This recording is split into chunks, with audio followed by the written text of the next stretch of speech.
ஊர்க்குருவி YouTube channel நேயர்களுக்கு வணக்கம்.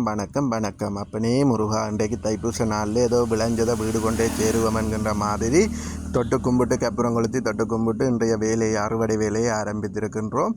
இந்த அறுவடையில் பார்த்திங்கன்னு சொன்னால் நெல் கதிர்கள் எல்லாமே முற்றி அறுவடைக்கு தயாராக இருக்கின்றது. இது நாளுக்கு கையாலே வெட்டி இன்றைய தைப்பூச நாளிலே நாளுக்கு கையாலே முந்தினிய, அதாவது பழைய காலத்து முறையிலே அரிவாள் கொண்டு கைகளால் வெட்டி ஆரம்பித்து வைக்கப்படுகின்றது. இது ஃபுல்லாக நாங்கள் கைகளால் வெட்ட மாட்டோம்.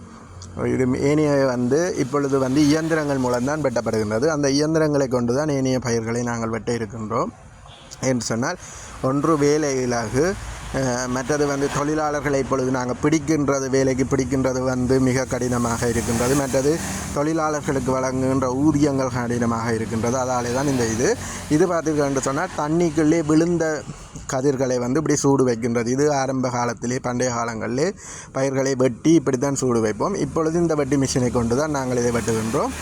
இதுவும் இன்னொரு வயல் ஒன்று தண்ணிக்குள்ளே விழுந்து கிடந்தபடியால் அதை வெட்டி வீதியிலே காய வைத்து இப்பொழுது அள்ளி கட்டி கொண்டு போய் அந்த வெட்டு மிஷினுக்கு பக்கத்திலே போட்டு அந்த மிஷினை கொண்டு தான் அடிக்க இருக்கின்றோம். முந்தி டிராக்டராலே அடிக்கிறோம் நாங்கள் டிராக்டரால்.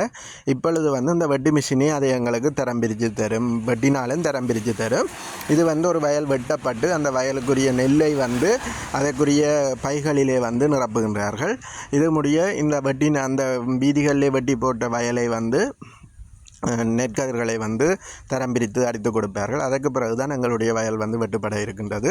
இது இதிலேயும் சில பிரச்சனைகள் இருக்கிறது. என்னென்று சொன்னால், பயிராக நிற்கும் பொழுது இந்த இயந்திரம் வெட்டுறது இலகு என்று சொன்னால் அது கொஞ்சம் கொஞ்சமாக தான் உள்ளுக்கு எடுத்து வெட்டி கொண்டிருக்கும்.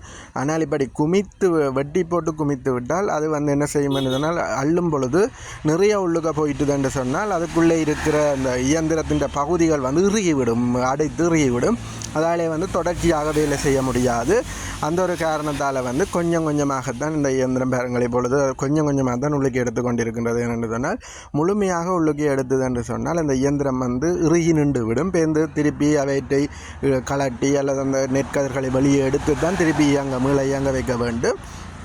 அதாலே தான் மெதுவாக இந்த வட்டிய பயிர்களை இவர்கள் தரம் பிரித்து எங்களுக்கு நெல்லாக தர இருக்கின்றார்கள். இது போன்ற பல காணொலிகளை நாங்கள் எங்களுடைய யூடியூப் சேனலிலே பதிவு செய்து கொண்டு தான் இருக்கின்றோம். உங்களிலும் பல பேர் இதை பார்க்கின்றீர்கள். ஆனால் ஒரு தரம் லைக் பண்ணுவதும் இல்லை, அல்லது ஷேர் பண்ணுறதில்லை. மற்றது கூடுதலானாக்கள் சப்ஸ்கிரைப் பண்ணாமல் இதை பார்த்து கொண்டிருக்கின்றீர்கள். நீங்கள் எங்களுடைய யூடியூப் சேனலை சப்ஸ்கிரைப் பண்ணி எங்களுக்கு தரும் ஆதரவின் மூலம் நாங்கள் மேலும் பல வீடியோக்களை பதிவிட முடியும். தயவுசெய்து இந்த வீடியோக்களை பார்வையிடும் பொழுது எங்களுடைய சேனலை சப்ஸ்கிரைப் பண்ணிவிட்டு பார்க்குறது நல்லது. நன்றி.